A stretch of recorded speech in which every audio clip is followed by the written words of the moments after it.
Sveiki visi, labai džiugu su jumis ir vėl susitikti webinare. Mano vardas Roberta, aš esu testų ir mokymų centro vadovė ir šiandieną mes kalbėsime apie Fuerteventuros salą.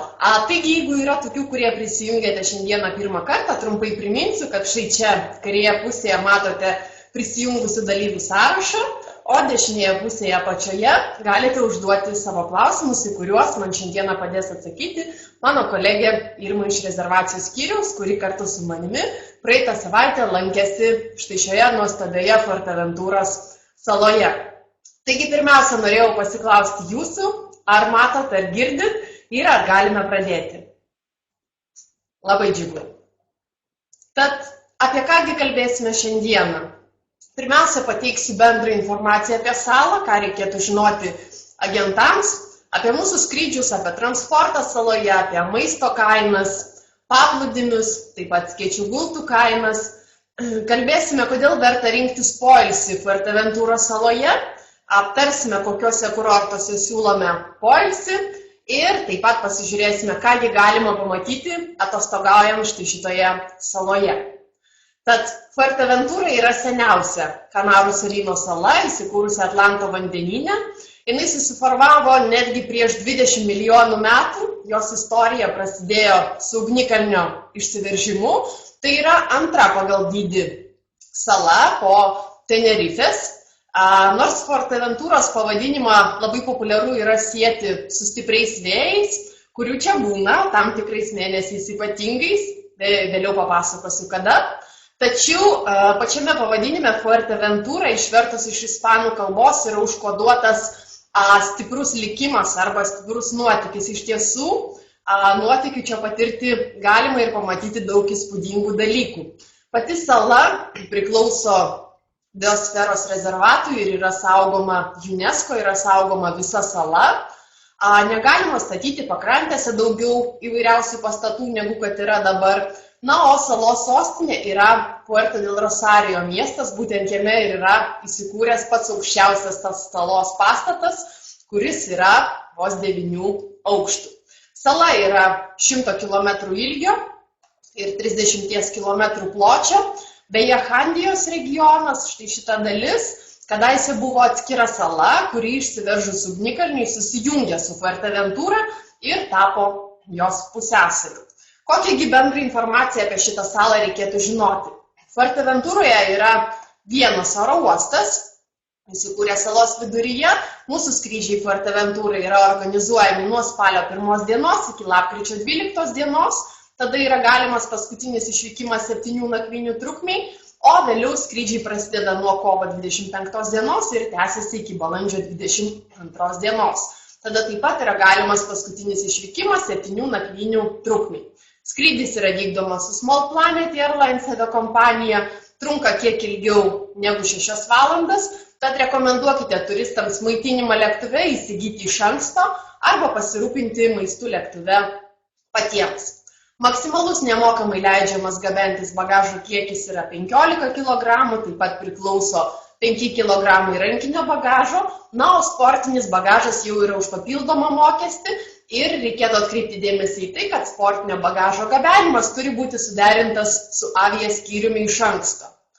Galimas kelionės dokumentas vykstant į Fuerteventurą yra pasas arba tapatybės kortelė, vietinė valiuta yra euras.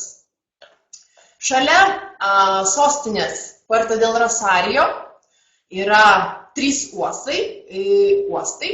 Vienas iš jų yra Puerto del Rosario, vienas yra Coralejo kurorte ir dar vienas yra Morro Hable.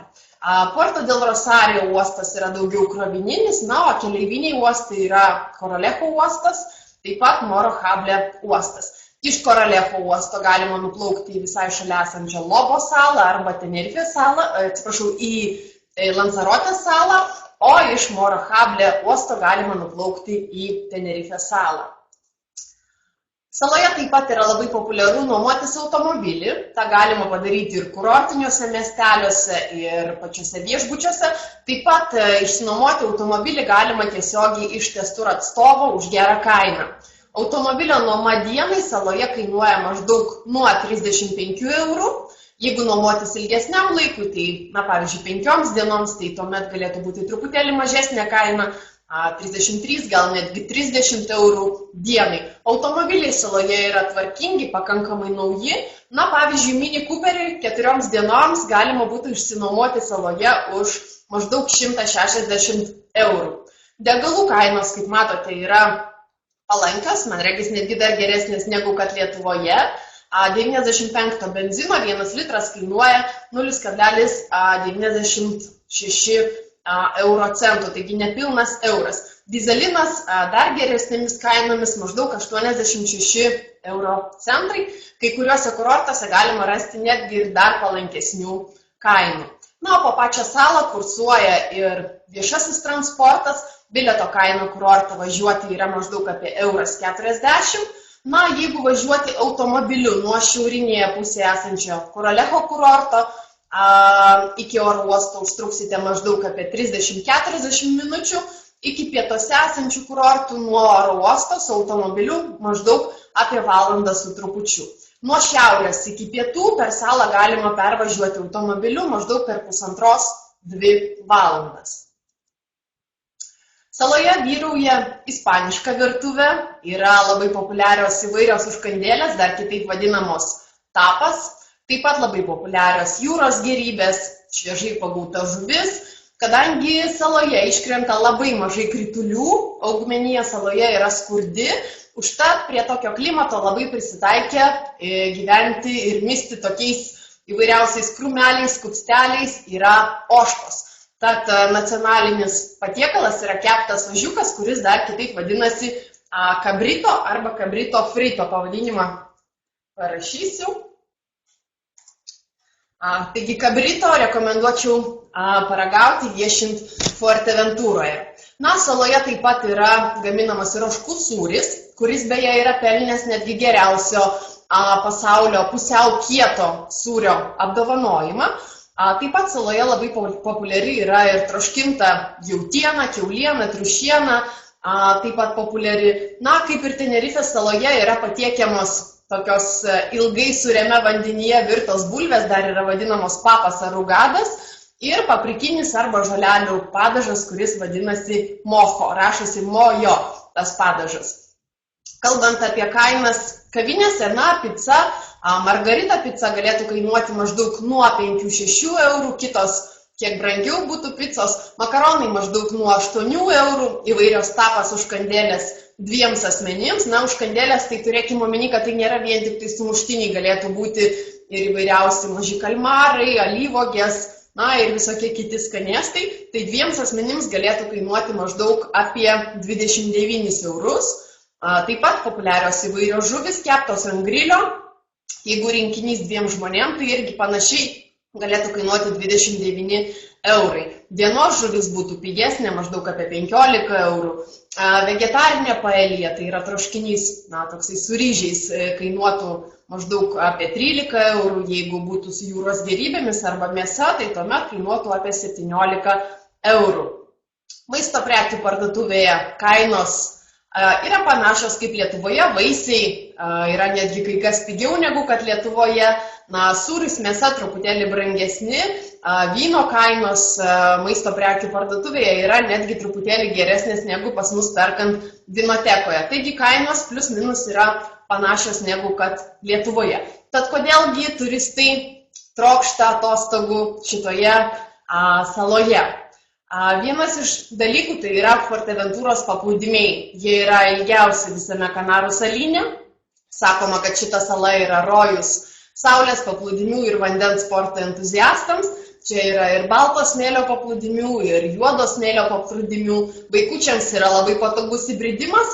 Skėčių gultų kainos už rinkinį, tai yra už 2 gultus ir skėtį, kainuoja maždaug nuo 9 eurų iki 14 eurų, priklausomai kuriame kurorte. Čia taip pat siūlomas geras maitinimas, yra labai gausus pasirinkimas, maistas yra kokybiškas, labai daug jūros gėrybių, šviežios ką tik pagautos žuvies, įvairiausių sūrių, kumpių, skanus prinokę vaisiai, ir toks maitinimas yra ne tik tai kavinėse ir restoranuose už papildomą mokestį, bet ir viešbučiuose, kuriuose turistai yra užsisakę savo poilsį. Ir nors pati sala, kaip jau minėjau, yra vos 100 km ilgio, joje išties yra labai daug ką galima pamatyti. Konkrečiai apie tas visas lankytinas vietas kalbėsime webinaro antroje pusėje. Čia taip pat yra sutinkamas malonus klimatas, gerų orų ir šilumą su Fuerteventura dalinasi vos už 100 km esantis Afrikos žemynas. Malonų klimatą čia atneša oro srautai iš Saharos dykumos, vasara vidutinė temperatūra čia retai kada pakyla aukščiau negu 27 laipsniai, o šilti orai lepina ištisus metus, nes žiemos mėnesiais temperatūra nebūna žemesnė negu kad 20 laipsnių. Saloje taip pat yra labai populiarios vandens sporto pramogos, tai yra ir buriavimas, ir kaitavimas, banglentės, taip pat irklentės. Vandens sporto mokyklų yra prie Coralejo kurorto ir pietinėme, tai yra Handijos regione. Labiausiai vėjuota yra būtent pietinė salos dalis, tad šiaurėje esantis Coralejo kurortas galbūt būtų labiau rekomenduotinas pradedantiesiems vandens sporto mėgėjams, o pietinis regionas patyrusiems ir profesionaliems vandens sporto mėgėjams. Tiesa, pietinėje salos dalyje, prie Sotavento paplūdimio yra tokia nuo vandenyno atitverta smėlio sąsmaukos dalis, kurie atitveria nedidelį plotą vandens, kur taip pat gali pradedantieji mokytis buriuoti su truputėlį silpnesnėmis bangomis negu kad atvirame vandenyne. Labiausiai vėjuota saloje yra Liepos-rugpjūčio mėnesį, ne veltui Liepos 22-rugpjūčio 6 dienomis čia vyko pasaulio buriavimo čempionatas, o mažiausiai vėjuota yra rugsėjo, spalio mėnesį, taip pat lapkričio pradžioje, bei gegužės ir birželio mėnesiais. Norėčiau atkreipti dėmesį, kad kai kurie Coralejo paplūdimiai yra apsaugoti nuo vėjo pastatų, būtent taip yra išsidėstę viešbučiai, kad apsaugo nuo vėjo, ir kadangi pats vėjas dažniausiai pučia iš šiaurės vakarų, Caleta de Fusto kurorte įlankose vėjas ko gero iš viso jaučiasi mažiausiai, tad puikiausiai tiktų šeimoms su vaikais. Dar viena priežastis, kodėl turistai trokšta atostogauti Fuerteventuroje, yra labai malonūs salos gyventojai. Ir pardavėjai, ir padavėjai, ir viešbučio darbuotojai, visi sveikinasi, visada su šypsena, nėra įkyrių prekiautojų. Aptarnavimas visada malonus, visada su šypsena, ir nors sakoma, kad dėl puikių paplūdimių Fuerteventura yra prilyginama kaip Dominika už geresnę kainą, tačiau dėl malonaus personalo visada su šypsena aš kartu Fuerteventurą pavadinčiau ir mažuoju Tailandu dėl tokio puikaus ir malonaus aptarnavimo. Dar vienas dalykas, saloje yra saugu. Nusikalstamumo lygis yra mažas, jeigu įvyktų kokia nors vagystė arba kažkoks kitas nusikaltimas saloje, toli nepasislėptų, greit viskas būtų išaiškinta. Viešbučiai veikia ištisus metus, žiemos sezono metu, maždaug nuo spalio arba nuo lapkričio mėnesio baseinai viešbučiuose dažnai yra šildomi, taip pat kai kurie barai turi specialias tokias stiklo sienas nuo vėjo, kad būtų baruose šilčiau. Viešbučiai turi išplėtotas infrastruktūras pritaikytas šeimoms su vaikais, taip pat atskiras suaugusiųjų zonas, blogų viešbučių, bent jau mūsų pasiūloje nėra. Taigi, lyginant su Tenerife sala, galėčiau pabrėžti, kad viešbučiai Fuerteventuroje turi didesnės teritorijas, platesnės infrastruktūras, kaip ir tokia galima būtų sakyti dar ir mini mažoji Turkija Fuerteventuros sala. Taigi, Fuerteventura taip pat priklauso ir bemuitai zonai, tad daug prekių čia galima įsigyti palankesnėmis kainomis, o prekybos centrų rasite visose mūsų siūlomose kurortuose bei pačioje salos sostinėje Puerto del Rosario. Tad kokiegi yra tie salos kurortai, kuriuose mes siūlome poilsį? Mūsų siūlomas poilsis yra 3 pagrindiniuose salos kurortuose. Tai yra šiaurinėje salos dalyje Coralejo kurorte, taip pat salos viduryje, visai netoli nuo oro uosto įsikūrusiame Caleta de Fuste kurorte. Norėčiau atkreipti tokį dėmesį, kad nors ir Caleta de Fuste yra visai šalia oro uosto, tiesą pasakius, per buvimą šitame kurorte nei karto nepastebėjau ir neatkreipiau dėmesio, kad garsiai girdėtųsi kažkoks tai praskrendantis lėktuvas. Ir pietinėje salos dalyje mūsų viešbučiai yra išsidėstę štai čia link Morohable kurorto. Tad ką reikėtų žinoti apie šiuos kurortus ir kokiems turistams juos siūlyti. Pradėsime nuo šiaurinės dalies Coralejo kurorto ir keliausime palei pakrantę žemyn. Tad Coralejo kurortas yra įsikūręs šiaurinėje dalyje, tinkamas visų tipų turistams ir šeimoms su vaikais, ir poroms, ir jaunimui, ir vandens sporto mėgėjantiems arba norintiems pamilti šitą sportą. Kurorte yra vandens pramogų parkas, yra teniso mokykla, taip pat įvairiausios išparduotuvės, parduotuvės, restoranai, kavinės, barai. Taip pat jūros pakrantėje yra išsidėstę įvairiausi restoranėliai su gražiais panoraminiais vaizdais. Yra turizmo informacijos centras. Šitoje saloje nėra tokio naktinio gyvenimo, kaip kad Ibizos saloje ar Maljorkoje, bet daugiausia naktinio gyvenimo yra susitelkę būtent Coralejo kurorte. Coralejo kurorte taip pat yra ir uostas, iš kurio Fred Olsen arba Armas kompanijos plukdo į Lanzarotės salą. Iš šito uosto taip pat galima nuplaukti ir į visai šalia esančią Lobo salelę. Coralejo yra du paplūdimiai, štai čia tokiose įlankėlėse. Vienas iš jų yra kaip tik prie tokio molo, tad čia nėra bangų, labai saugu, atostogaujant su vaikais. Vanduo yra švarus, tolygus įbridimas. O nuo pačio Coralejo miesto vos už 5 kilometrų, ten, kur yra įsikūrę Riu viešbučiai, yra patys gražiausi paplūdimiai, tokios šviesaus smėlio kopos, tokios neaukštos, bet gana ilgos. O tarp Riu paplūdimių ir pačio Coralejo kurorto yra įsikūrusi buriavimo, kaitavimo, plaukiojimo banglentėmis ir irklentėmis mokykla. O jeigu norėtumėte lietuviško aptarnavimo, tai Kailua banglenčių mokykla yra įkurta lietuvio atstovo. Taigi galite ieškoti informacijos internete ir jeigu svečiai nemoka anglų kalbos, kad susikalbėti, tai tą gali padaryti Coralejo kurorte ir lietuvių kalba. Vandens pramogų parkas esantis Coralejo, sakyčiau, nedidelis, nėra labai jau toks ištaigingas, tačiau tai yra kol kas vienintelis vandens pramogų parkas visoje saloje.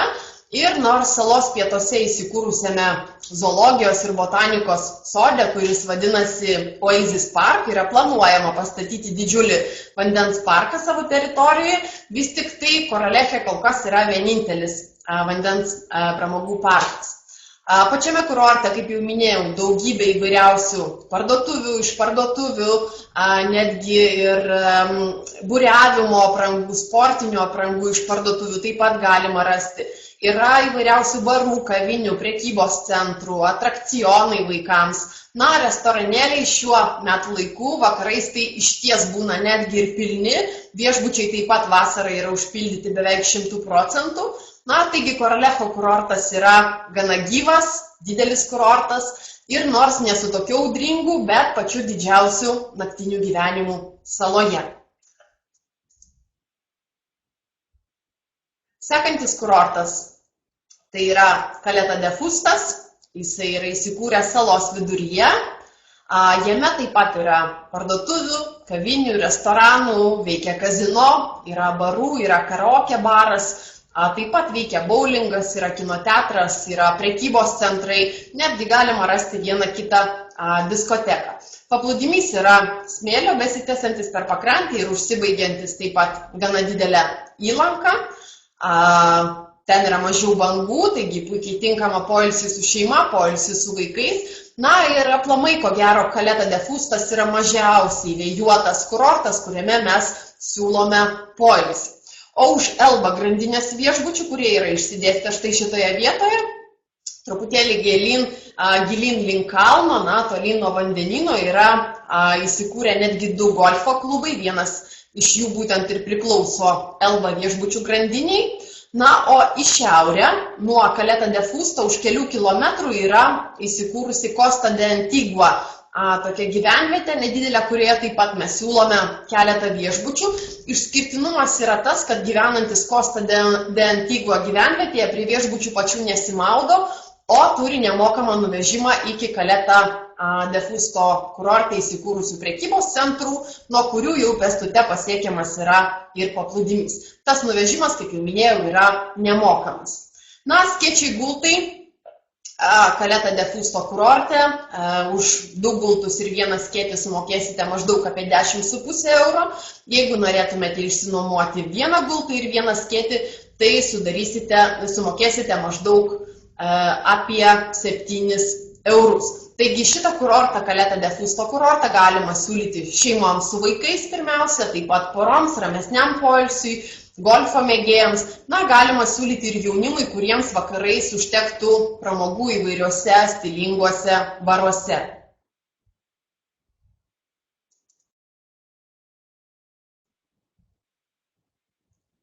Sekantis kurortas tai yra Morohable.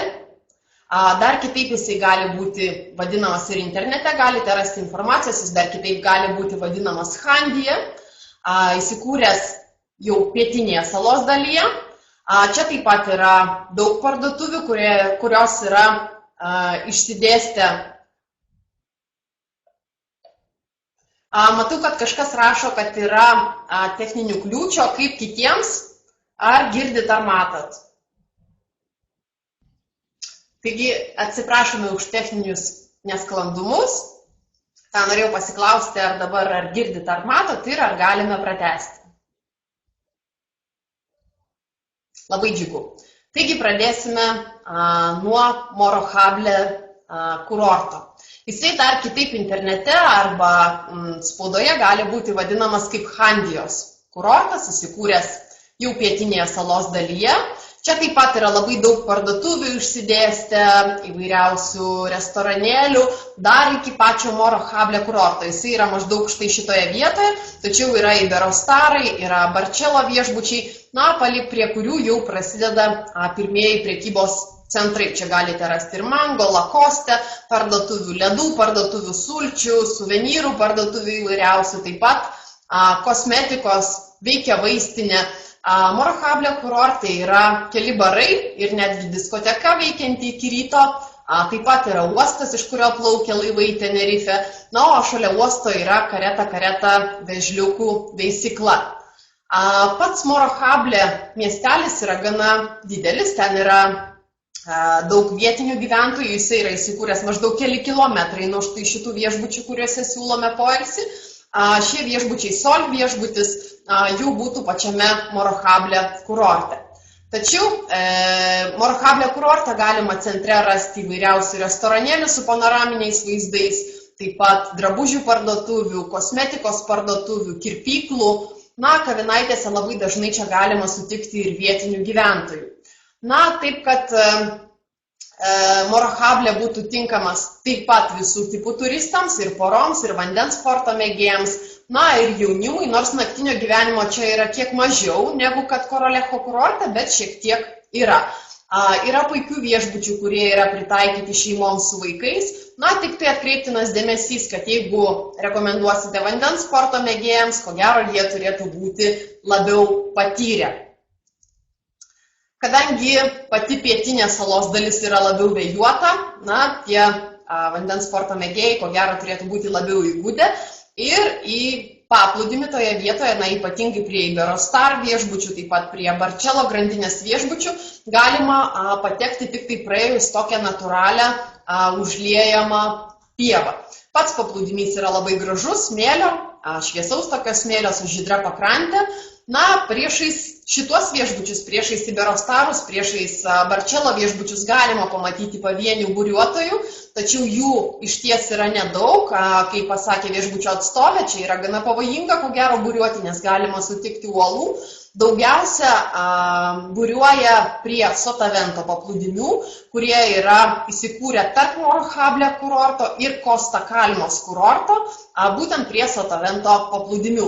Jeigu žiūrėsite žemėlapį, tai kur yra pažymėtas viešbutis Melija Gorionis, tai būtent prie pačio to viešbučio ir yra įsikūrę tie Sotavento paplūdimiai. Skėčių ir gultų rinkinys 2 asmenim čia kainuotų maždaug apie 13–14 eurų.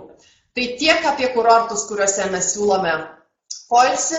O kągi pamatyti šioje nuostabioje saloje, kurioje išties labai daug ką galima nuveikti, yra labai daug ką gražių vietų. Taigi tas lankytinas vietas sudėliojau nuo šiaurės į pietus, maždaug eilės tvarka, kad galima būtų planuotis savo kelionę. Taigi šiaurėje, kaip jau mes matėme, yra Koralecho kurortas ir galima aplankyti Koralecho smėlynus, nors tuos smėlynus vietiniai vadina kopomis, bet kadangi mes Lietuvoje turime išties labai aukštas įspūdingas kopas, šių smėlynų aš nedrįsčiau pavadinti kopomis. Vis tik tai vietiniai labai didžiuojasi jomis, jos yra ypatingai saugomos ir, kaip jau minėjau, tarp šių kopų yra įsikūrę Rių viešbučiai. Jie yra maždaug apie 5 kilometrai nuo Koralecho miesto. Ir šiomis kopomis niekas nedraudžia mėgautis, nors jos yra ir saugomos, čia galima drąsiai pabraidyti po smėlį, netgi pačiuožinėti per smėlį. Ir mano nuomonė, taip pat vietinių gyventojų nuomonė, ko gero sutampa, būtent šalia šių smėlynų esantis paplūdimiai yra patys gražiausi šiaurinėje salos dalyje. Taip pat tarp šių viešbučių ir Koralecho miesto yra įsikūrusi buriavimo, kaitavimo, banglenčių, irklenčių mokykla, taigi vandens sporto mėgėjai čia taip pat yra kviečiami. Atostogaudami saloje galite aplankyti ir salos švyturius. Tostono švyturys yra įsikūręs salos šiaurinėje dalyje, prie vakarinės jau pakrantės, visai netoli nuo Koralecho kurorto. Jeigu važiuoti automobiliu, tai užtruktų maždaug apie 20 minučių iki jo. Vakarinė pakrantė yra labiau laukinė, dar labiau vėjuota. Turi prie šito švyturio įlanką, kurioje matėme plaukiojančius kaituotojus, tačiau jį yra daugiau į rytinę salos dalį, o nuo švyturio į vakarinę salos dalį ten jau yra daugiau tokia laukinė pakrantė, kur žmogaus mažiau paliesta.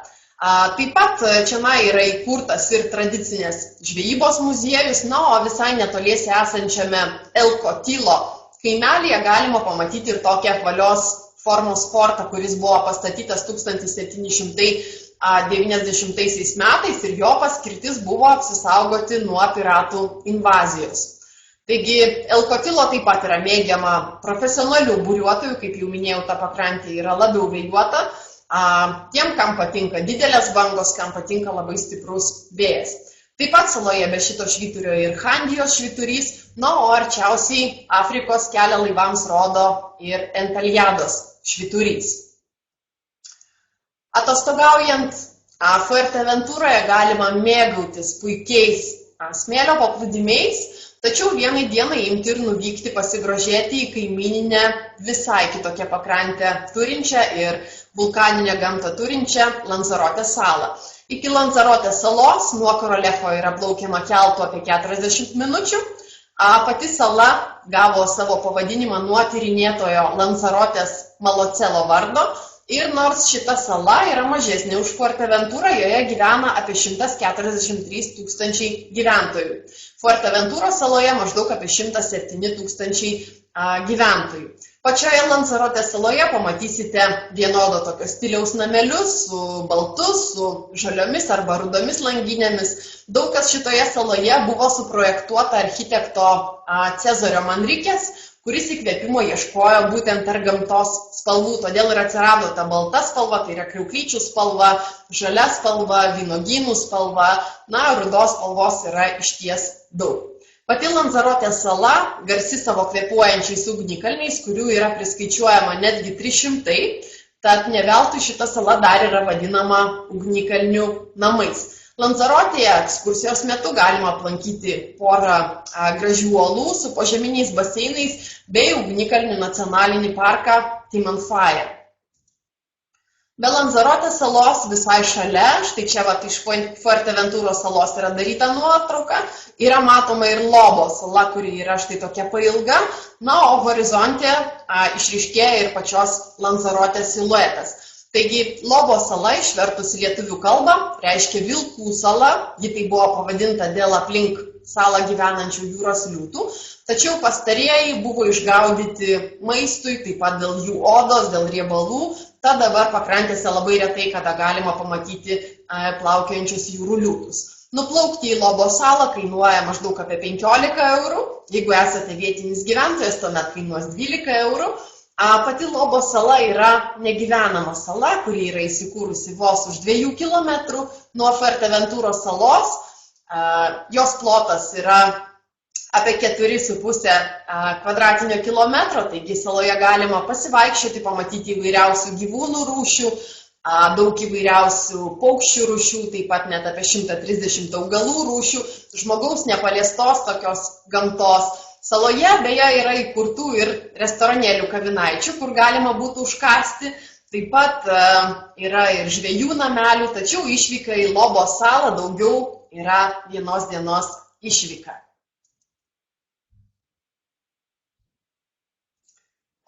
Ekskursijų kainas kol kas dar tikslinamos, tai kai tik tai turėsime, jos jau bus skelbiamos mūsų interneto svetainėje.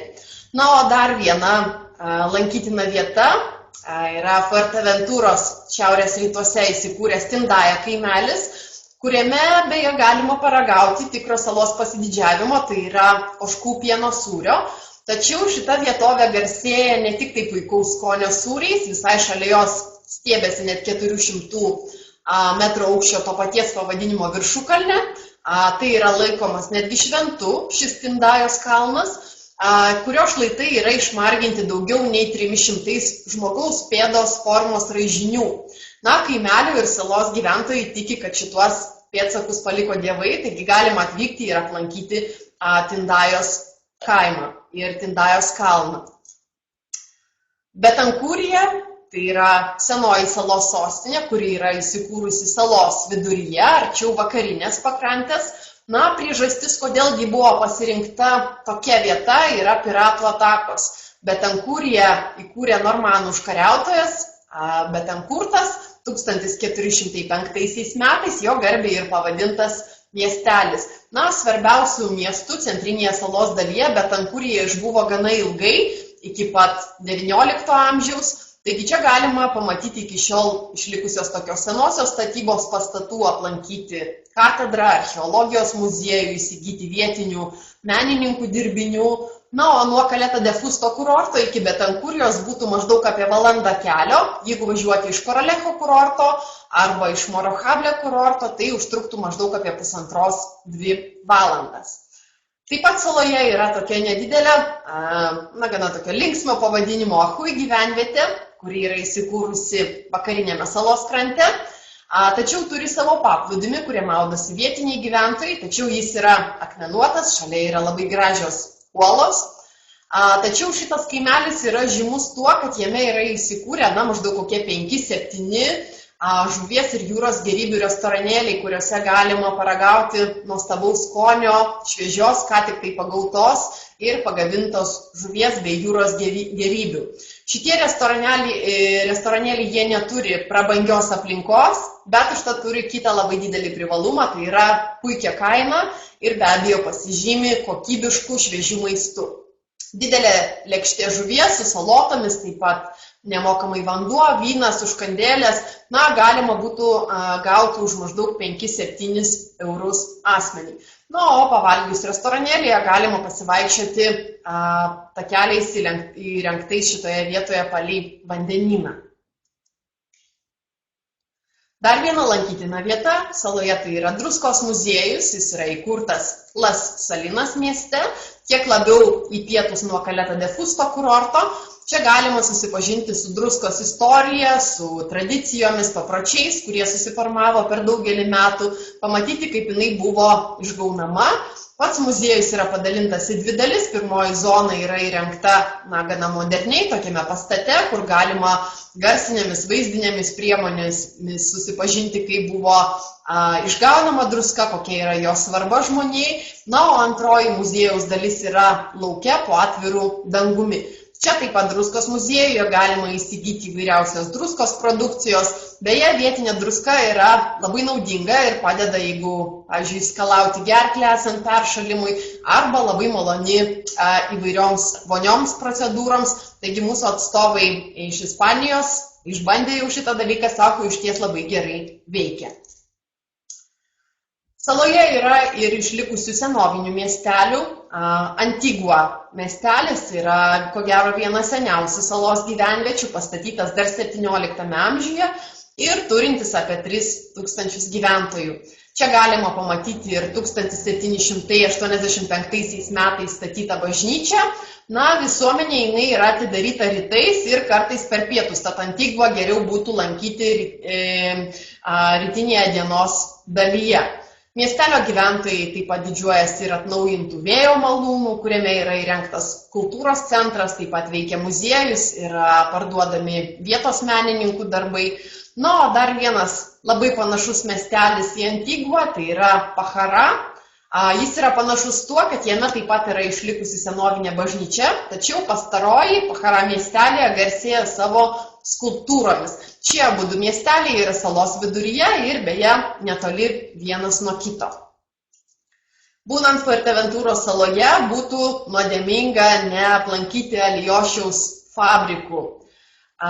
Saloje veši alijošiai, tačiau dėl drėgmės stokos jie yra rausvos spalvos, tačiau jų sudėtis yra labiau koncentruota, nes nepraskiesta vandeniu, todėl itin veiksminga. Rekomenduočiau užsukti ir pasižiūrėti, kaip yra auginamas alijošius ir įsigyti kosmetikos su alijošiumi. Verde Aurora yra įsikūręs važiuojant nuo Caleta de Fusto, pagrindiniu keliu į šiaurę link Tarahalejo miestelio, bet yra ir kitų fabrikų, tai yra Aloe Vera Fresca, Vidaloja, taip pat La Fincha, na ir daugybė kitų.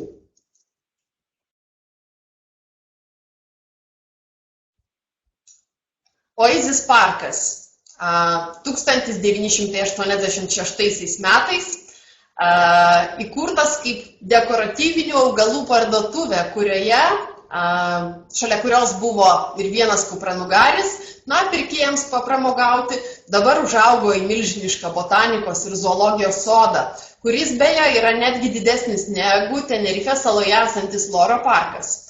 Taigi, vienoje teritorijoje gyvena daugiau negu 3000 gyvūnų, parke yra įrengtas didžiausias Europoje kupranugarių rezervatas, galima iš arti pamatyti zebrų, žirafų, šimpanzių, begemotų, dramblių, krokodilų ir įvairiausių kitų gyvūnų. Dar viena gera žinia parko lankytojams, kad parkas veikia kiekvieną dieną. Yra beje ir nemokamas nuvežimas į Oasis parką nuo kiekvieno viešbučio. Minusas yra tik tai tame, kad pervežimas yra išties ilgas, todėl kad sustojama yra visose viešbučiuose. Parke vyksta jūros liūtų ir paukščių pasirodymai, taip pat įvairiausi pasirodymai su ropliais. Prie įėjimo galima įsigyti maisto ir pamaitinti kai kuriuos gyvūnus, tai yra išties labai smagi pramoga, rekomenduočiau ją išbandyti. Taip pat iš anksto rezervavus yra galimybė iš arčiau susipažinti su lemūrais. Yra įleidžiama netgi tiesiai pas juos į narvą ir šie linksmi gyvūnėliai tiesiog lipa ant žmogaus, na, išties yra labai draugiški ir mieli. Be gyvūnų parko, Oasis parkas kartu yra ir botanikos sodas. Botanikos sodo dalis taip pat yra labai didelė. Čia auga per 1500 skirtingų augalų rūšių. Sode taip pat yra įrengtų suolelių, stalelių. Tad jeigu turistai nori, gali atsinešti savo maisto ir čia pavalgyti. Vaikams vyksta įvairiausios pažintinės programos, na, o per Kalėdas, per Velykas, kada yra vaikų atostogos, vyksta ir vaikų stovyklos. Taigi galima organizuoti poilsį taip, kad tėveliai per Velykas atostogauja saloje, na, o vaikutis yra stovykloje. Beje, į stovyklas yra priimami vaikai nuo 4 iki 12 metų amžiaus. Šios stovyklos yra gana aktyvios, vaikai iškylauja, susipažįsta su augalija, su gyvūnais, taigi išties susipažįsta ir būna daug arčiau gamtos. Na ir dar viena vieta, kuri yra, ko gero, visose tinklapiuose, na, ar bent jau įvedus internetą Fuerteventurą, ko gero, pirmiausia yra parodoma štai šita vieta. Tai yra Sotavento paplūdimiai. Šitas paplūdimys yra įsikūręs, kaip jau minėjau, prie viešbučio Meliá Gorriones. Pačiame viešbutyje yra ir šeimų su vaikais, tačiau šitas viešbutis puikiai orientuotas yra ir į suaugusiųjų poilsį. Na, o pati Sotavento pakrantė yra užpilta iš Saharos dykumos atvežtų smėlių ir čia yra įsikūrusi René Egli buriavimo mokykla, tačiau net jeigu ir neužsiimate vandens sportų, rekomenduočiau atvykti ir pasigrožėti šitą nuostabę gamtos dalimi. Taigi šiandieną tiek lankytinų vietų ir Rytoj tokiu pačiu metu kalbėsime apie Forteventuros viešbučius, tad linkiu Jums gražios likusios dienos ir iki kitų susitikimų.